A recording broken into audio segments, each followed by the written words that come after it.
Это 45-й детский сад Салават Купере. На воротах табличка «Добро пожаловать». Только детей он теперь не ждет. На днях детский сад закрыли для дополнительного обследования территории здания. Это огромная яма на детской площадке – одна из причин закрытия детского сада. Пока не ясно, это карстовый провал или размытие грунта. Раньше тут находился игровой домик. Рядом трещины на асфальтовых дорожках. Их происхождение пока тоже неизвестно. А что теперь поделать? Надеемся, уж откроют. Наверное, родители переживают то, что нас закрыли. Сейчас на территории детского сада работы не ведутся. Родители забирают оставшиеся вещи. Детей накануне перераспределили по другим детским садам. Дети все распределены по близлежащим детским садам, то есть это близлежащий 44-й, 121-й, 46-й и так далее. Все семьи согласились с таянием снега.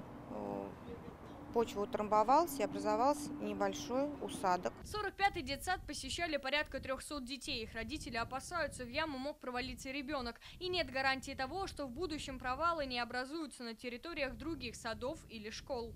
Быстрые постройки, наверное, из-за этого только.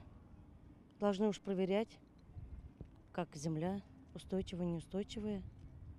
Вот где-то халатность. Безусловно, опасно. Это нужно, наверное, обратиться, не знаю, в какие-то инстанции, которые, в принципе, допустили запуск этого детского сада.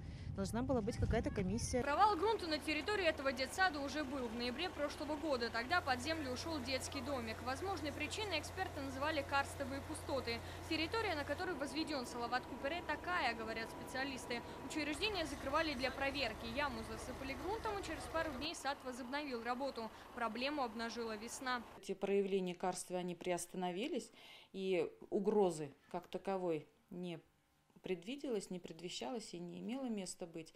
Поэтому и земля замерзла, скорее всего. Поэтому на тот момент еще можно было себе позволить функционировать этому детскому саду. Карсты не единственная возможная причина обвала грунта. В октябре прошлого года рядом с детским садом появилось искусственное озеро. Местные жители считают, строители засыпали подземные источники, которые теперь размывают почву под детским садом. Есть ли основания для такой версии? Мы обратились к геологу.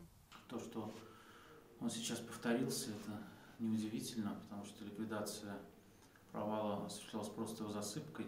Тем более сейчас она очень активно застроена, нагрузка на грунтовый массив возросла, да, соответственно, сети появились, из них возможны утечки, да, соответственно, вода уже перенаправлена по другим, соответственно, руслам, появляются какие-то искусственные водоемы, насколько я знаю, там есть парк рядом, и тоже надо еще проанализировать влияние этого парка и влияние этого озера на в целом карстовую обстановку прилегающих территорий. Столичный исполком инициировал дополнительное обследование территории детского сада. Такой запрос сегодня они отправили в Главное инвестиционно-строительное управление к тем, кто отвечал за постройку детского сада. На сегодняшний день ведется обследование объекта силами проектной организации. Официального ответа пока не поступало. Проверкой территории детского сада займется Татинвест Гражданпроект. Предполагается, на это уйдет 2 недели. Только потом можно говорить, откроется ли этот детский сад. Алена Струминская, Даниил Филатов, Вадим Ларионов, ТНВ, Казань.